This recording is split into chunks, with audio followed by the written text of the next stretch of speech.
बिस्मिल्लाहि मिनश शैतानिर रजीम बिस्मिल्लाहिर रहमानिर रहीम सल्लल्लाहु अलैहि वसल्लम अल्लाहुम्मा सल्लि अला मुहम्मद अल्लाहुम्मा सल्लि अला मुहम्मद अल्लाहुम्मा सल्लि अला मुहम्मद बिस्मिल्लाहिर रहमानिर रहीम। ইলম শিক্ষা করার বিবরণ। ইলম দু প্রকার, যথা দুনিয়া ইলম ও দ্বীনি ইলম।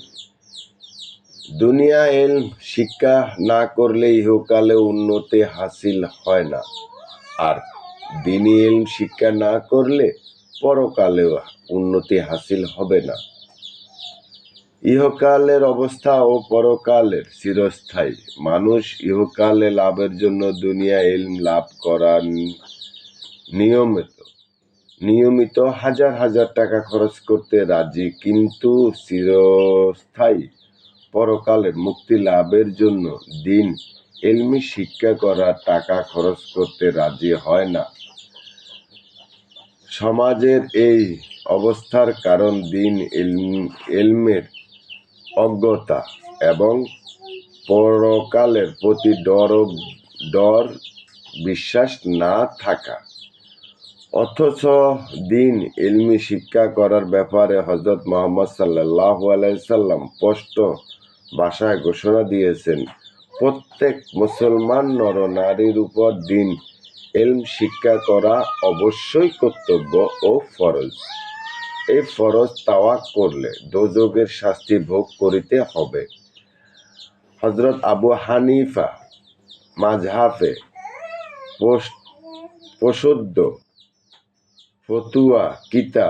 ফতুয়ার কিতাব শামির খণ্ডের 1 খণ্ড 40 নং পৃষ্ঠায় লেখা আছে, দ্বীন ইলমি দরকার পরিমাণে শিক্ষা করা প্রত্যেক মুসলমানের উপর ফরজে আইন।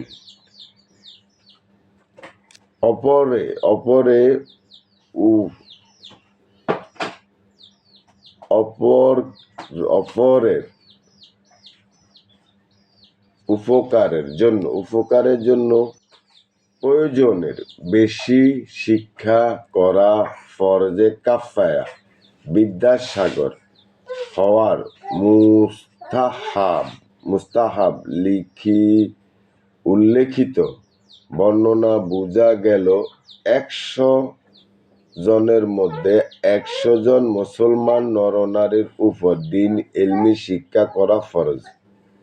এই ইলম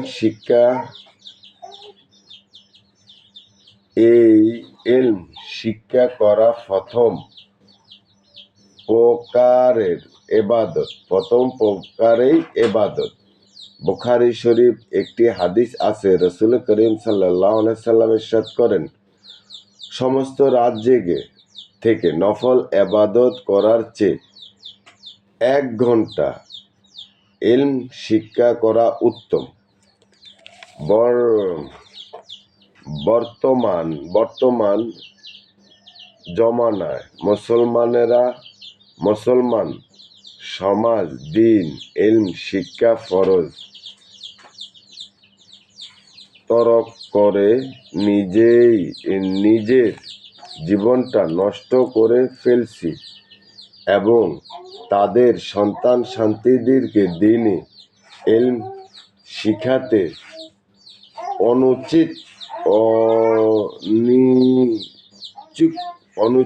অনিচ্ছুক। মোট কথা, নিজেরা ফরজ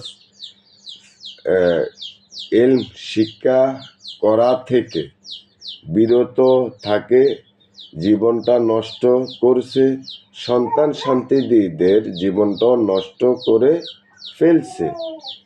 এক্ষুনি পরকালের শাস্তি হতে মুক্তি পেতে হলে নিজেদেরকে দ্বীন ইলম শিক্ষা ফরজে আদায় করতে হবে এবং নিজের সন্তানদেরকে দ্বীন ইলমি শিক্ষা ফরজে আদায় করাতে হবে।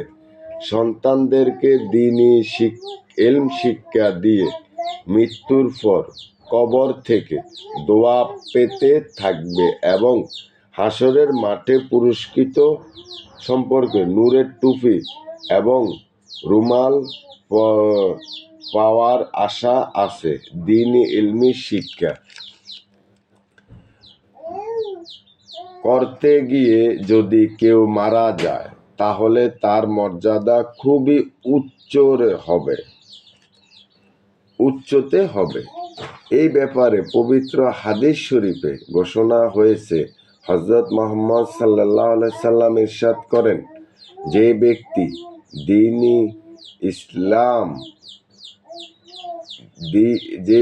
দ্বীনি ইসলাম তাজা করার জন্য ইলম শিক্ষা করে আর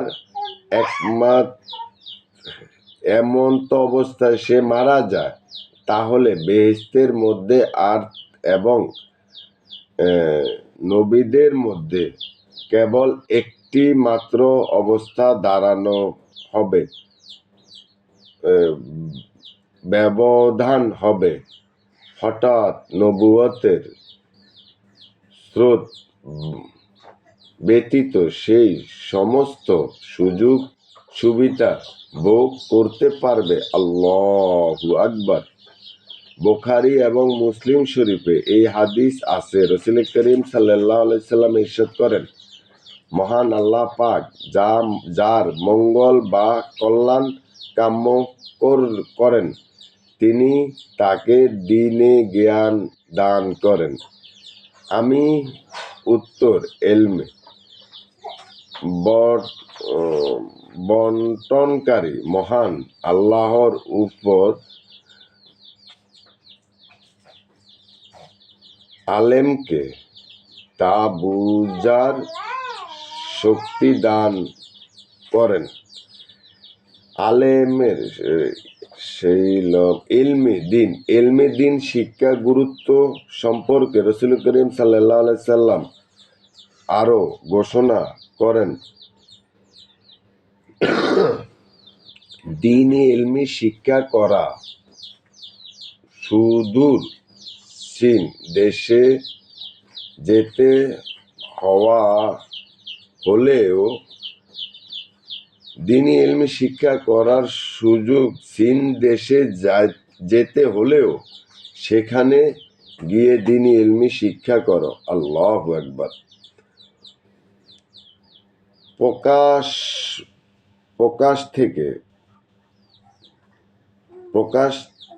থাকে যে স্বামী কিতাবের ১ খণ্ডে ৪০ নং পৃষ্ঠায় লেখা আছে,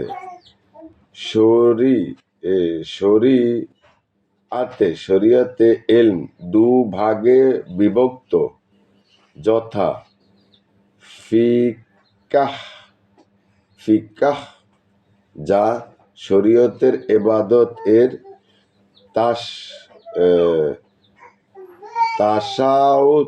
তাসাউফ যা অন্তরে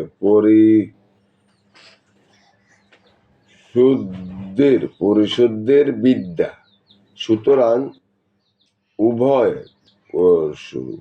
উভয় প্রকার ইলম প্রয়োজনে পরিমাণে শিক্ষা করা ফরজ। সাল্লাল্লাহু আলাইহি সাল্লাম। সাদাকাল্লাহুল আযীম। ঈমানের বিবরণ।